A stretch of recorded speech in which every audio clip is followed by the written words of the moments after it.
Well,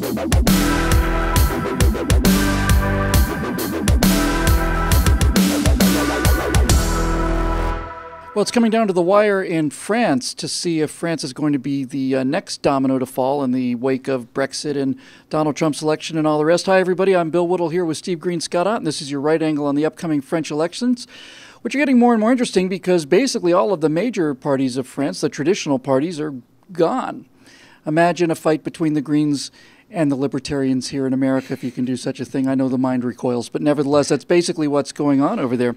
And so in France, we have two candidates now. We have the front-runner by a significant margin, Emmanuel Macron. We'll just say Macron. Sounds good. Exactly, and he's more of your typical centrist, by which we mean a far-left communist, and the extreme right-wing candidate is, of course, Marine Le Pen, daughter of the founder of the National Front. And news break story, guys, since we talked about this yesterday, Marine Le Pen has resigned as the president of, or the leader anyway, of the National Front. Huh. She says temporarily, of course, and many analysts of the election coming up say that her association with the National Front, which has been pretty right-wing and has done some nasty things in the past, is costing her an awful lot. So our question for today is this. Is France going to follow the unexpected road that no one can see coming, where out of the blue there's a thunderbolt and Britain's out of the EU and Donald Trump is elected president? Or are they going to just beat themselves up for another 4 or 5 years until they see the light? Scotty, the numbers are not good for Marine Le Pen. Looks like right now, last I saw, was 62% for Macron and 38% for Le Pen. Those are bigger gaps than I think Donald Trump and Hillary Clinton ever faced. Do you think that there's a lot of the kind of thing that we saw in the United States and Brexit, for that matter, where people are quietly supporting a candidate and just don't feel like announcing this to pollsters? I think it may be the flip side of that, because actually the French pollsters did a really good job of calling this race and predicted essentially that there would be a runoff and that the numbers would be pretty close to what they were. I think that there are some wild cards, though, going into the runoff election itself. First of all is the socialist candidate who had his moment in the sun for a while. I believe his name is like Mélenchon or something like that. He has not. He's the only politician who's not stood up and said, hey, get behind Macron, everybody, because we can't let Marine Le Pen in there. He essentially said, we're going to run a poll on our website and we're going to let the people vote on that. So he's like the Carly Fiorina of France, I guess. We're going to let the people decide whether he should support or not. And the word on the street that some of those news stories I've read have been saying is that a lot of his followers are like Bernie Sanders followers. They're really disillusioned. The fight is out of them. They don't see this Hillary Clinton, this Macron character as being somebody that they can support who believes in their progressive values. After all, he's like a big sort of their equivalent of Wall Street banker. Why would they get behind him? So I think that the determinative factor may be how well Marine Le Pen can sort of moderate the soiled image of the National Front, and at the same time continue to appeal to those people who are desperately looking for a reason why their economy has gone away. And if those people turn out, and at the same time the other people who voted for other candidates say, you know what, screw it, who cares what happens here? I'm not voting for either of these clowns, then I think Le Pen has a chance to take this one down to the wire. Well, Steve, you could pretty much make the case that France is the center of the entire globalist idea. Certainly, France and England, France and Germany together. This axis of 47% of the GDP of Europe. That's the axis I was talking about.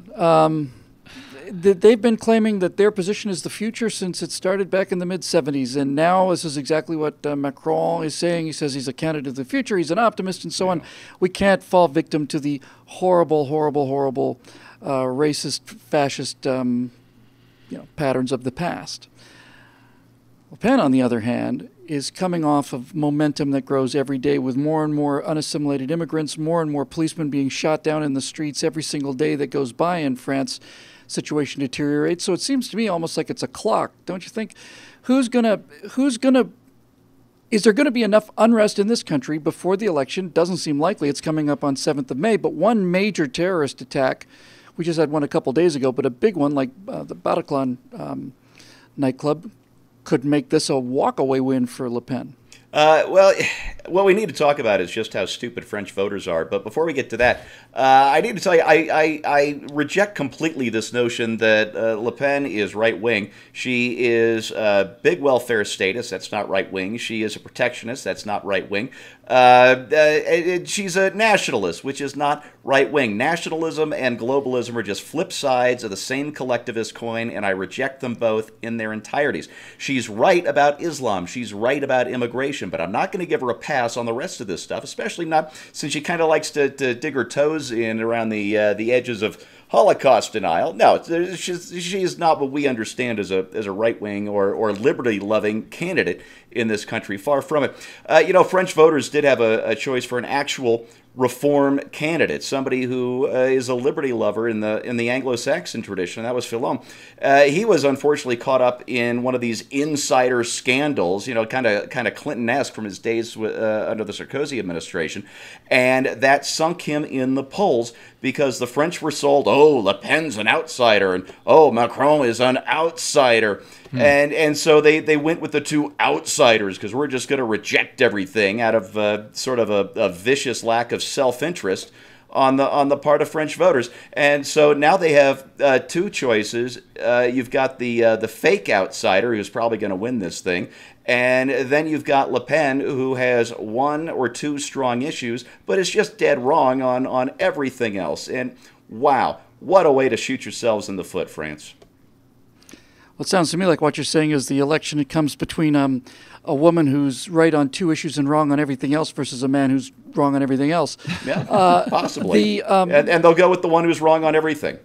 I suspect they probably will. Yeah.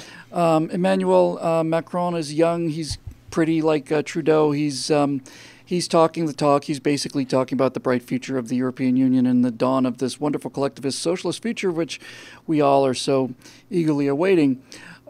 But time is not on his side, and neither, I think, are the giant currents of history. The French people are seeing what this policy has brought them over the last 30, 40, 50 years. They're seeing it every day in the streets. And the question will be, have they had enough of it yet? If I had to bet money, I would say they haven't had enough of it yet. But that doesn't mean that they won't eventually have enough of it. The question will be, if Emmanuel Macron comes to power, as seems likely at least at this point, will he continue these insane policies of immigration needed to support the socialist pyramid? It's a Ponzi scheme. You can't have socialism when there's not more people at the bottom of the pyramid than there is at the top. It's just that simple. So unfortunately for the French people, they're going to have to make a decision, and they're going to have to make it relatively soon. They may make it on the 7th of May. They may take them a little bit longer. But they're going to have to decide if their social benefits are worth their country. And by their country, I don't mean just the soil, although the French people and the soil of France are more closely wedded than perhaps any other peoples in the world. Maybe the Russians have a case there. Are the French people going to decide to trim their social benefits and reduce their need for this kind of immigration, or are they going to cling to these things as they go out the door? Are they going to be smokers taking a last puff before they die of emphysema? Or are they going to basically wake up with the rest of the world did in many cases in 2016? I think if it turns out that Macron wins, he'll be the president. And I suspect that Marine Le Pen is not going anywhere. And I further suspect that if Le Pen is defeated, time is going to be on her side regarding the environment and the deterioration of the political situation in time for the next French election. So we'll find out soon enough, I suppose.